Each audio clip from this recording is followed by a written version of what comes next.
Rolling. Bismillahirrahmanirrahim. Assalamualaikum warahmatullahi taala wabarakatuh. Hari ini sepatutnya hari terakhir penghujahan pihak-pihak di akhir kes pembelaan bagi kes 1MDB melibatkan Datuk Seri Najib Razak. Apa yang dijadualkan bermula jam 8.30 pagi terlaksana. Memang kali pertama persidangan bermula jam 8.30 pagi di mahkamah ini dengan harapan segala-galanya selesai. Tapi malangnya Ya Arif Hakim pada hari ini tidak dapat meneruskan kes di sebelah petang. Jadi sehingga waktu berhenti persidangan jam 12 tengah hari untuk membolehkan Datuk Seri Najib Razak pulang ke Kajang untuk menunaikan solat Jumaat. Tan Sri Shafie Abdullah belum selesai berhujah bagi pihak pembelaan.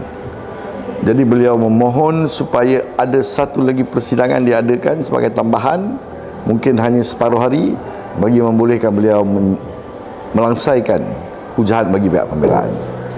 Akhirnya setelah banyak pujuk-memujuk dan juga rayu-merayu, mahkamah mengizinkan hari Selasa kes akan bersambung hanya untuk sesi sebelah pagi bagi pihak pembelaan menyelesaikan hujah-hujahannya dan sedikit ruang untuk pihak pendakwaan menjawab satu atau dua perkara yang belum pernah dibangkitkan dalam hujahan sebelum ini.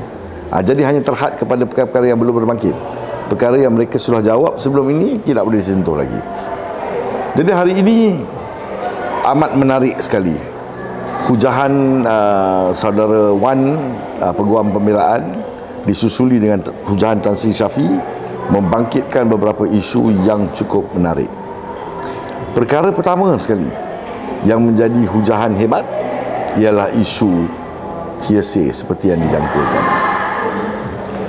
Tan Sri Shafie membangkitkan beberapa kes-kes yang telah diputuskan sebelum ini, termasuk satu kes Malaysia yang menjadi kes panduan daripada dahulu sehingga kini. Kes itu diputuskan di peringkat Majlis Privy ataupun Privy Council, menjadikan kes ini satu kes yang terpakai di seluruh rantau Commonwealth. Kes PP melawan Subramaniam dan dua lagi kes turut dipetik oleh beliau sebagai hujahan untuk mengatakan bahawa pihak pendakwaan telah menggunakan prinsip hearsay ataupun keterangan dengar cakap ini secara bercanggahan dengan undang-undang. Tapi apa yang mengejutkan, ketika beliau 5 minit ke dalam hujahannya, beliau mengisytiharkan, "Ya Arif, dengar betul-betul hujahan saya, dan menjelang akhir hujahan saya tentang perkara keterangan dengar cakap ini sudah memadai untuk Ya Arif terus merumuskan hari ini juga bahawa tiada kes terhadap Datuk Seri Najib Razak, beliau patut dilepas dan dibebaskan serta-merta." Ini menggemparkan seluruh mahkamah. Jadi semua orang mengikuti hujahan Tan Sri Shafie dengan begitu dekat untuk mengetahui mengapa beliau berkata demikian. Akhirnya setelah beliau berhujah tentang mengenai keterangan dengan cakap ini, beliau sampai ke tahap di mana beliau bergantung, beliau membuat rujukan kepada hujahan yang dibuat oleh Tuan Akram Gharib, pendakwa raya dalam kes Datuk Seri Najib ini semalam, kan? Beliau dalam hujahan beliau semalam, beliau telah menyediakan nota ringkas tentang apa yang beliau perkatakan mengenai arahan yang dibuat oleh Jolo serta 2-3 orang lagi yang memetik, bukan Jolo, maaf saya, keterangan beberapa orang, Syahrul Azral, Jasmine Lu dan beberapa orang lagi yang memetik kononnya Jolo memberitahu mereka bahawa Datuk Seri Najib memberitahu Jolo. Ini yang disebut semalam, saya telah berhujah tentang ini adalah double hearsay, kata Tan Sri Shafie, kerana Jolo tidak dibawa ke mahkamah. Jadi orang yang memetik mengatakan Jolo mengatakan bahawa Datuk Seri Najib mengatakan. Ini adalah double hearsay. Tan Sri Shafie kata tak boleh pakai. Tetapi pihak pendakwaan telah berhujah dalam hujahan mereka untuk mengatakan bahawa menggunakan prinsip kes Subramaniam against pendakwa raya ni, kes mereka merupakan satu pengecualian. Apa maksud pihak pendakwaan bahawa ini satu pengecualian, sehinggakan Tan Sri Shafie mengatakan bahawa di sini berakhirnya kes ini, mahkamah tidak perlu mendengar hujahan lebih lanjut lagi. Menurut Tan Sri Shafie, apa yang dinyatakan dalam hujahan pihak pendakwaan itu ialah bahawa kononnya mereka tidak berminat untuk membawa keterangan sama ada Datuk Seri Najib ada atau tidak memberi arahan-arahan kepada Jolo. Mereka tidak berminat tentang itu. Yang mereka nak tunjukkan ialah apakah keadaan minda penerima-penerima maklumat tersebut. Maka Tan Sri Shafie kata, jika pihak pendakwaan tidak mahu menunjukkan atau tidak berminat untuk menunjukkan bahawa arahan-arahan yang dikatakan arahan-arahan yang khilaf, arahan-arahan yang bercanggah, arahan-arahan yang curang ini diberikan oleh Datuk Seri Najib, maka beliau patut dilepaskan serta-merta. Kerana kes terhadap beliau ialah bahawa beliau telah mengambil langkah-langkah, tindakan-tindakan dan membuat arahan-arahan melalui Jolo yang kononnya, ingat saya pernah jelaskan sebelum ini, kononnya mirror image ataupun cerminan bayangan Datuk Seri Najib. Apa yang Datuk Seri Najib arahkan, apa yang Jolo kata, itulah yang Datuk Seri Najib kata. Hari ini pihak pendakwaan kata bahawa mereka tidak berminat untuk menunjukkan bahawa arahan-arahan ini datangnya daripada Datuk Seri Najib. Jadi Tan Sri Shafie kata pada tahap itu, kalau mereka tidak berminat untuk menunjukkan arahan-arahan ini semua datangnya daripada Datuk Seri Najib, mereka hanya berminat untuk menunjukkan apa yang dilakukan oleh pegawai-pegawai dalam 1MDB tanpa mengkaitkannya sebagai arahan yang diberikan oleh Datuk Seri Najib, maka Datuk Seri Najib wajar mendapat perlepasan dan pembebasan serta-merta. Itu yang menggemparkan tadi. Kedua, Tan Sri Shafie juga berhujah bahawa prinsip-prinsip yang dibawa dan diguna pakai oleh pihak pendakwaan ini sebenarnya adalah prinsip yang mereka cipta, yang direkayasa, yang dicipta oleh mereka, yang diwujudkan, sebenarnya tidak mempunyai asas di dalam undang-undang persyarikatan, company law. Tak ada asas dalam company law. Prinsip apa tu?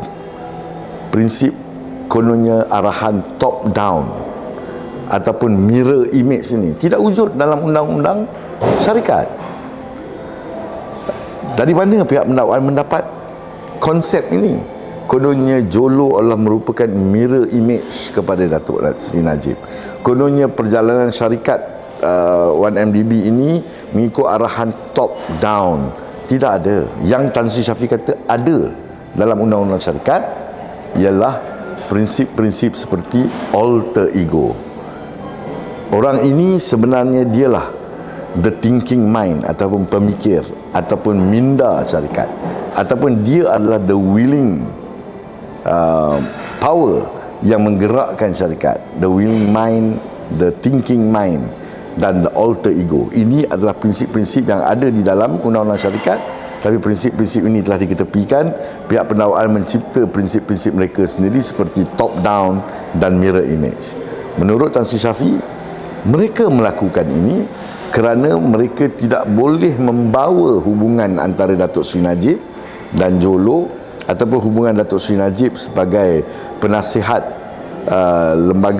pengurusi lembaga penasihat 1MDB ini mempunyai kuasa ataupun merupakan alter ego yang menjalankan urusan syarikat ini, bahawa kononnya 1MDB itu adalah Najib dan Najib itu adalah 1MDB. Mereka tidak dapat buat begitu kerana hubungan yang ada tidak menunjukkan Datuk Seri Najib adalah alter ego. Dia tidak menunjukkan Datuk Seri Najib adalah the thinking mind. Dia adalah the mind and the will of the company. Jadi prinsip-prinsip undang-undang syarikat ni semua diketepikan, mereka cipta prinsip sendiri. Tan Sri Shafie kata, kenapa mereka berbuat demikian? Tan Sri Shafie berhujah kepada mahkamah, pihak pendakwaan telah mengguna pakai prinsip-prinsip yang tiada asas di dalam undang-undang syarikat ini kerana mereka gagal menunjukkan bahawa Datuk Seri Najib lah orang yang menjadi penggerak ataupun the puppet master kepada seluruh pegawai-pegawai kanan yang menjalankan urusan syarikat, dan beliau sebenarnya adalah kononnya alter ego, tapi beliau tidak dapat ditunjukkan menjadi alter ego kepada keseluruhan lembaga pengarah dan pegawai-pegawai. Maka kerana itu, istilah-istilah yang tidak ada dalam undang-undang syarikat ini diguna pakai. Dan perkara ketiga, ini tidak kurang menarik, semasa membuat penghujahan bagi pihak penawaran semalam, Timbalan Pendakwa Raya Puan Dipa Nair telah membuat rujukan agak mendalam kepada mesej-mesej BBM, BlackBerry Message, di antara Joanna Yu dan juga Jolo, untuk menunjukkan bahawa sebenarnya bila Puan Joanna Yu mengatakan rujukan kepada surat di dalam perbualan dengan Jolo, sebenarnya itu merujuk kepada surat lain, surat yang perlu dikemukakan oleh pihak M-Bank kepada Bank Negara, bukan surat sumbangan daripada Arab Saudi. Ini untuk menyangkal teori kes pembelaan bahawa kononnya menjelang bulan Jun 2014 semua surat-surat sumbangan Arab Saudi telah pun diperoleh oleh pihak M-Bank. Jadi keterangan yang diberikan oleh Jasmine Lu kemudiannya bahawa kononnya pada bulan Januari 2015 surat ini surat yang keempat, surat sumbangan Arab yang keempat ini kononnya telah dicipta dan direkayasa dan dipalsukan oleh seorang yang telah meninggal dunia, Ki Kok Tiam, di Mayfair, London. Faham apa yang saya cuba katakan? Pihak penawaran cuba menunjukkan bahawa keterangan Joanna Yu yang dipetik itu sebenarnya adalah berkaitan dengan surat lain. Bukan bermakna surat sumbangan Arab yang keempat itu ada dalam milikan Joanna pada bulan Jun 2014. Jadi ia tidak bercanggah lah kalau sekiranya Jasmine mengatakan surat itu sebenarnya dipalsukan pada bulan Januari 2015. Hari ini Tan Sri Shafie menggunakan sumber yang lebih luas lagi, mesej-mesej BBM yang lebih luas, bercampur dengan keterangan-keterangan yang diberikan, keterangan semasa soal balas ke atas Joanna Yu di mahkamah. Keduanya dibaca bersama, ia jelas menunjukkan bahawa Joanna Yu sebenarnya membuat rujukan kepada surat sumbangan Arab Saudi yang keempat ketika beliau mengatakan bahawa surat ini sudah pun diterima menjelang bulan Jun 2014. Jadi rumusan daripada itu, Tan Sri Shafie berhujah bahawa keterangan yang diberikan oleh Jasmine Lu bahawa kononnya surat sumbangan yang keempat Arab Saudi itu dipalsukan oleh mendiang Ki Kok Tiam di Mayfair, London adalah keterangan yang tidak benar. Ini menunjukkan bahawa dua perkara. Satu, Jasmine Lu adalah adalah saksi yang tidak boleh dipercayai. Kedua, ia menunjukkan bahawa M-Bank sudah ada 4 surat sumbangan daripada Arab Saudi yang telah pun diterima oleh pihak bank sebelum sumbangan-sumbangan itu masuk ke akaun M-Bank dan kemudiannya masuk ke akaun peribadi Datuk Seri Najib. Itulah 3 perkara hujahan yang hebat. Kita tunggu hari Selasa nanti, pasti lebih banyak mercun akan berdentum di dalam ruang mahkamah kerana kedua-dua pihak nampaknya tegar menegakkan kes masing-masing. Tunggu hari Selasa 4 hari bulan November 2025.